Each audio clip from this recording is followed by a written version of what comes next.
monde veut un ventre plat et beaucoup pensent que ce serait incroyable d'atteindre un taux de graisse extrêmement bas. Mais la vérité est que derrière ces résultats apparemment impressionnants, il existe un prix très élevé à payer, un prix qui peut détruire votre santé et votre qualité de vie. Dans cette vidéo, je vais partager avec vous 11 risques graves liés à une perte de poids excessive et à un taux de graisse trop bas. Et vous allez comprendre pourquoi avoir un peu plus de graisse corporelle n'est pas seulement normal, mais nécessaire, surtout pour les femmes. Alors venez avec moi. Je suis Renata Barcelos, chercheuse indépendante en sciences de la nutrition. Et ici, je vous aide à utiliser le pouvoir de la nutrition pour booster votre santé et votre bonne forme physique, naturellement, scientifiquement et sans blabla. L'importance de la graisse corporelle. Regardez ces chiffres. Selon les conseils américains de l'exercice chez les hommes, la graisse essentielle est de 2 à 5%. Pour les athlètes, de 6 à 13%. Pour les hommes fitness, de 14 à 17%. En moyenne, entre 18 et 24%. Et l'obésité est au-dessus de 25%. Chez les femmes, ces chiffres sont plus élevés. La graisse essentielle est entre 10 et 13%. Les athlètes, 14 et 20%. Les femmes fitness, de 21 à 24%. La moyenne, 25 à 31%. Et l'obésité est au-dessus des 32%. Certaines femmes se vantent d'avoir réussi à avoir un ventre très plat, bien musclé. Et je comprends bien. Après tout, les recherches du corps parfait est tout simplement l'une des illusions les plus vendues partout. Mais est-ce que cela est-il sain? Mais vous voyez bien, le corps féminin a besoin naturellement de plus de graisse que le corps masculin. Et ce n'est pas une faiblesse, au contraire, c'est une force. Chez la femme, la graisse corporelle joue un rôle essentiel pour maintenir l'équilibre hormonal, protéger la fertilité, soutenir le métabolisme et assurer des fonctions vitales comme la production d'énergie ATP. Descendre au-dessus de ces niveaux peut sembler esthétique pour certains, mais en réalité, c'est dangereux pour la santé à moyen et à long terme. Voici donc les 11 risques sérieux d'aller trop loin dans la perte des poids, principalement chez les femmes. Numéro 1. Les troubles dysmorphiques corporels. C'est un diagnostic psychiatrique. La personne commence à voir en elle-même des défauts qui n'existent pas vraiment. Elle croit qu'il y a toujours quelque chose à corriger, ce qui conduit à des comportements radicaux, de la dépression et une quête irréaliste. Vous savez, quand vous perdez du poids, vous atteignez votre objectif et vous trouvez quand même des points à améliorer et à changer? Je sais que vous le savez. Moi aussi, je le sais. 2. L'orthorexie. Un trouble alimentaire qui conduit à une obsession excessive pour la nourriture. Quoi manger, quand, combien. La personne devient obsédée par les détails, ce qui crée une relation difficile et anxieuse avec l'alimentation. L'aménorrhée hypothalamique et la baisse hormonale.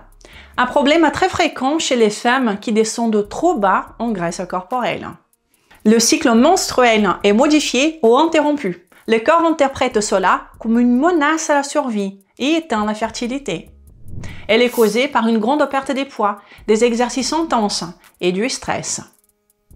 Cela est assez commun dans ces situations. En plus, la conversion hormonale diminue, entraînant aussi une baisse de la libido. 4. Les carences nutritionnelles et la perte des masses maigres. Une restriction forte entraîne toujours un manque de micronutriments et une perte musculaire. Même avec de l'exercice, ce catabolisme musculaire n'est pas complètement évité. Car le corps reste sous stress à cause des restrictions caloriques et des nutriments. 5. Le manque d'énergie et de vitalité ou une anxiété extrême. Beaucoup deviennent léthargiques, sans vitalité. D'autres ressentent une fausse énergie due à l'augmentation chronique du cortisol et de l'adrénaline. C'est un peu comme certaines personnes qui, lorsqu'elles se sentent fatiguées, prennent un bain d'eau glacée et disent ensuite se sentir pleines d'énergie. Non, vous n'avez pas plein d'énergie en faisant cela. Ce n'est pas de la vraie énergie, mais une réaction de stress, un état d'alerte seulement. Cette sensation d'énergie un peu anxieuse est aussi bien rapportée par des hommes quand ils se préparent pour des compétitions. Ou bien quand les personnes font beaucoup trop de jeûnes intermittents. Et bien évidemment, cela contribue au stress chronique et le vieillissement prématuré. Quand le corps vit en mode survie, il ralentit ses processus de réparation. Avec moins d'énergie et moins d'hormones, il se détériore plus vite, ce qui conduit à un vieillissement accéléré. Un autre risque très courant sont les troubles du sommeil. Un corps stressé a beaucoup de mal à dormir profondément. L'état d'alerte permanent empêche le repos et beaucoup de personnes finissent par recourir à des médicaments, ce qui ouvre la porte à un cercle vicieux. Un autre risque très significatif, très commun, c'est le ralentissement de la thyroïde. Cette étude américaine, par exemple, dit déjà dans ce propre titre qu'une perte de poids, même modérée avec des régimes restrictifs, est suffisante pour ralentir l'activité thyroïdienne en inhibant la conversion de l'hormone inactive, la T4, en hormone active, la T3. Quand le corps perçoit la rareté, l'augmentation du stress, etc., il ne pense pas que ce soit une bonne idée d'accélérer le métabolisme. Donc, il réduit le métabolisme pour essayer d'être plus économe. Et là, toute cette autre cascade négative arrive aussi. Et vous savez quelque chose qui aide à augmenter cette conversion de T4 en T3? Des bons glucides. L'inclusion des bons glucides dans l'alimentation. L'autre risque ici aussi, c'est la 9. Les troubles de l'humeur et les brouillards mentaux, des performances cognitives. Peu de gens le savent, mais avoir de la patience, de la bonne humeur, de la clarté mentale et de la créativité, eh bien, tout cela demande de l'énergie au cerveau. Remarquez, si vous dormez mal et vous êtes fatigué, vous n'avez pas de créativité, pas de patience, pas de tolérance, pas de bonne humeur. Le corps, le cerveau, a besoin d'énergie pour garder ses fonctions actives. Donc, un cerveau affamé d'ATP, qui est l'énergie cellulaire, va rester coincé dans cet état de survie, d'alerte, d'anxiété et de stress. Et en général, il sera très difficile de vivre avec une personne de ce type. Un autre risque, vous voulez voir? Immunité basse et évidemment manque de nutriments et stress élevé. Vous aurez tendance à attraper des rhumes plus souvent et à avoir pas mal de problèmes de ces côtés-là. Et bien sûr, un autre risque, c'est la prise de poids extrêmement facile au moindre écart et la création d'une véritable prison alimentaire pour vous-même. Quand vous atteignez ces niveaux que le corps considère comme en étant au-dessus de l'idéal, au-dessus de ce qu'il voit comme en étant sain, eh bien, il est prêt à sortir de cette situation dès que possible, dès que vous lui donnez la moindre chance. Donc, ces personnes-là, si elles commencent à s'exercer un tout petit peu moins, si elles mangent un tout petit peu plus, elles vont déjà remarquer une prise de poids accélérée. Et c'est une façon très sympa de vivre, toujours dans la peur de regrossir si je fais ceci ou cela, n'est-ce pas? Ça, c'est une prison alimentaire qui peu de gens partagent. Ils montrent comment c'est bien d'avoir un beau corps, mais ils ne disent pas à quel point c'est stressant et difficile de vivre ainsi. Alors on voit que rien ne vient gratuitement dans ce monde, n'est-ce pas? Et vraiment, le prix à payer peut être beaucoup trop élevé. La solution dans ces cas serait essentiellement de reprendre une bonne alimentation qui soutienne le métabolisme et qui ramène le corps à un niveau de masse grasse qui soit sain. Surtout pour les femmes, qui tendent à être entre 18 et 25%. Ça peut être plus proche des 18 si vous le souhaitez, pas de problème. Mais rester en dessous, eh bien, cela devient dangereux. Quand vous atteignez cela, le corps va se détendre et pourra de nouveau activer toutes ces choses superflues. De l'énergie pour le cerveau, une belle peau bien hydratée, des cheveux naturellement brillants, une immunité élevée, etc.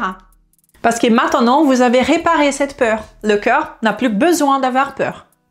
Et si je devais aider une personne dans ces cas, je mettrais l'accent, comme vous devez vous douter, sur une alimentation anti-inflammatoire, basée sur des vrais aliments naturels, nutritifs, bien tolérés par le corps. Une alimentation qui inclut obligatoirement les 3 macronutriments, les protéines, les graisses et les glucides. Une alimentation forte. Et pourquoi? Parce que ce sont eux qui maximisent la conversion hormonale, soutiennent la thyroïde et stimulent la production d'ATP, l'énergie cellulaire dont tout dépend dans notre corps. Plus le corps produit d'ATP, moins il a besoin de stocker de la graisse. Et simultanément à ces focus sur l'alimentation, j'ajusterai pas mal la question des exercices. Il faudrait réduire clairement cette charge d'entraînement stressante, parce que cela peut amener le corps à stocker de la graisse plus facilement à long terme, paradoxalement. Donc, je garderai surtout les exercices de force, la musculation, 2 fois par semaine, peut-être un sport, ça aide à se sentir mieux, plus légère, et aussi une petite marche relaxante quotidienne pour améliorer la circulation. la condition respiratoire, la circulation sanguine, mais aussi la circulation lymphatique.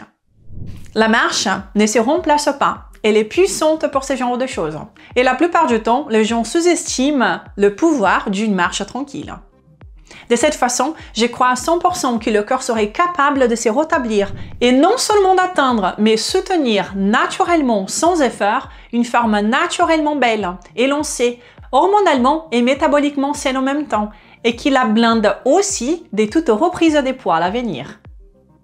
Alors remarquez que les gens passent souvent d'un extrême à l'autre pour maigrir. On essaye quelque chose ici et ça n'a pas marché, maintenant je vais vers l'opposé complet.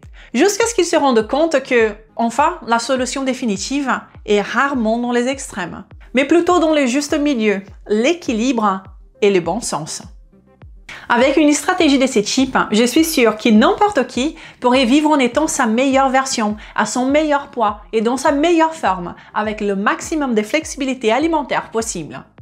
D'ailleurs, si vous êtes intéressé à avoir mon aide pas à pas pour maigrir et atteindre votre meilleure forme physique, vous pouvez compter sur mon programme Accélérateur Maigrir Définitivement, où des milliers de personnes l'ont déjà fait en suivant les 4 étapes du processus.